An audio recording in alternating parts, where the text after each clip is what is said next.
Morning. Thank you for that warm welcome. Happy to be here. Welcome, all of you. Thank you for attending. I'm going to talk a bit today about getting users on board with a new automation solution. Um, I hope you won't be disappointed, but I don't have a PowerPoint today, so you're just going to have to look at me for the next few minutes. Um, I'm Ray DeSouza. I'm Communications Director at Legito. And like most, if not all of you, I'm a little bit fanatical about some aspect of legal technology. For me, having spent a large chunk of my career as a commercial contract negotiator, developing smooth, logical processes and streamlining the negotiations and approval processes, and also in a safe way providing sales teams with some level of autonomy became a bit of an obsession for me. I don't know if you saw, but a couple months ago, there was an interview with Legito, and I mentioned that preparing and planning before streamlining processes is a very important thing. And before there's any implementation, before you start to program something, or just before you start anything, you should prepare, you should plan. I'm a big believer in that.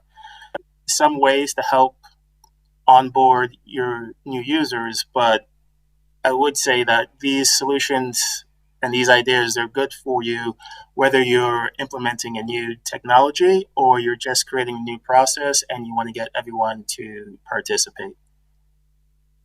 So I'll start the gift of gab. I don't know if you're familiar with that. Gab means to just talk a lot.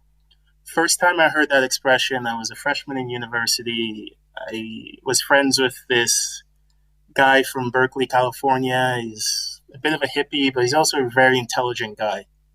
And what he meant about the gift of gab is that it doesn't matter how intelligent you are, how great your idea is, if you can't explain it to people, it is pretty worthless. And I think that's really something people need to think about when, again, implementing a new solution, be it technological or a new process. Doesn't matter how great it is, but if you can't convince the people that it's going to help them, that they want, that it's really going to be beneficial, help them save time, it really doesn't matter. It's just going to sit there and it's going to gather dust.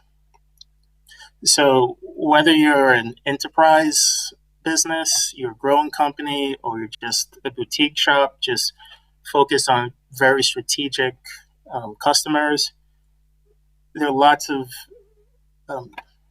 factors you have to consider when you're choosing a vendor, and it doesn't matter what vendor it is, any type of vendor.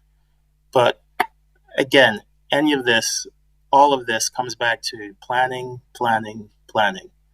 Planning for implementation, planning after implementation, all of this is important. And while you're doing all these steps, you should be communicating with these users and bring them on board so they understand what's going on. When you do have your automation solution ready, you want to get people educated, up to speed, ready to use it. And these are a few things that we found useful, and we've actually implemented them all at Legito. You can use one, you can use many. I actually think if you use a combination of all of them, you're going to be able to reach everyone and just touch on every type of learning style. The first thing we worked on was building a comprehensive repository. These descriptions mainly dealt with system features, which are unique to Legito. So it's a terms glossary. There are visual recordings. Some of these have narration. They can not have narration. It's whatever you feel comfortable with. There are brief articles containing descriptions on how the features work, and also describing possible use cases. Legito, our repository is called the knowledge base. And again, some of these have visuals, and they describe the key features and give tips to users. Another way that you can engage your customers or educational courses. Now, when I was a kid, I enjoyed playing Nintendo. I'm going to date myself a little bit here, and I'm not talking about Nintendo 64 or Super Nintendo. I'm talking about the original Nintendo little gray box.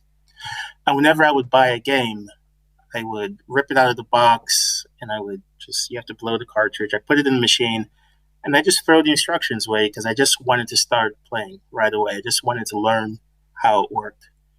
And sometimes that's how lots of people like to learn to this day. And what we've done with our interactive online tools, these educational courses, is that someone, anyone, whether they sign up for a free trial in Legito or they just purchase Legito, they can go straight to this educational course, and within 30 minutes, they're learning how to automate a document. And these courses, they go through all the different features, all the key features of Legito that may take a little bit of learning. And they're broken up so you can learn how to do a specific feature in about 10 or 15 minutes. And you're just doing it. You don't have to sit there and read and wait and have someone train you. It's for people who are eager to learn. I find this is a great way to engage them. And this mentality, it's been part of Legito's DNA for a long time. These educational courses that we've just improved upon are based on the PDF and given to new users, new customers, and it was very useful, very robust, and we just found a way to break it down and make it more accessible to people so they weren't a little bit intimidated by a huge document. So again, that's just one way that you can really engage your users. A guided tour is another feature. It's a common feature you find in many software platforms now. Basically, as a user starts a program for the first time, starts using software for the first time, if they hover over a button, they click on something, a little pop-up bubble comes and explains what the feature does, how they can use it. It's a bit more passive than the interactive courses, but again, it's another way to get your users engaged and just help them to fall in love and just build your adoption rate. Along with these, I highly recommend just having training sessions and very formal training sessions. And when you do this, you really want to get the just buy-in from the managers.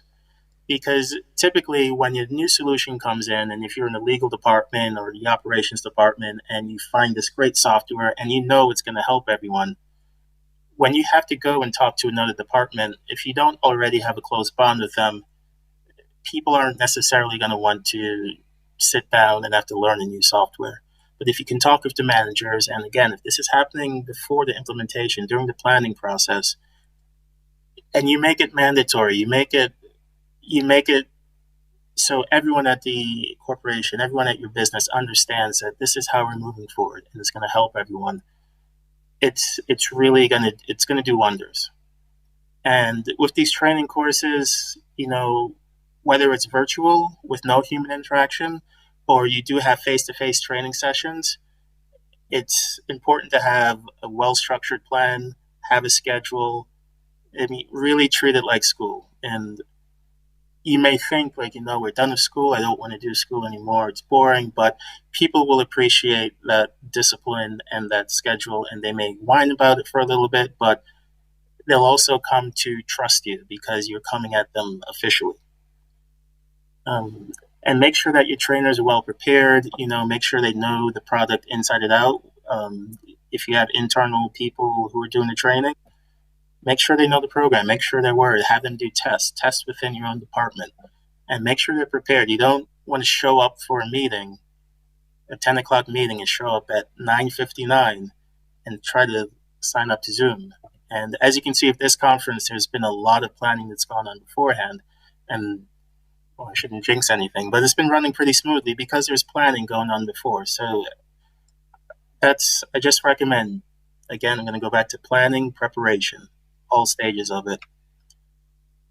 Another thing, and this is the last of these topics which I'm going to mention, but it's just as important, but usually it does follow these other techniques you may use. And these are using cheat sheets or recorded demos or guidance docs.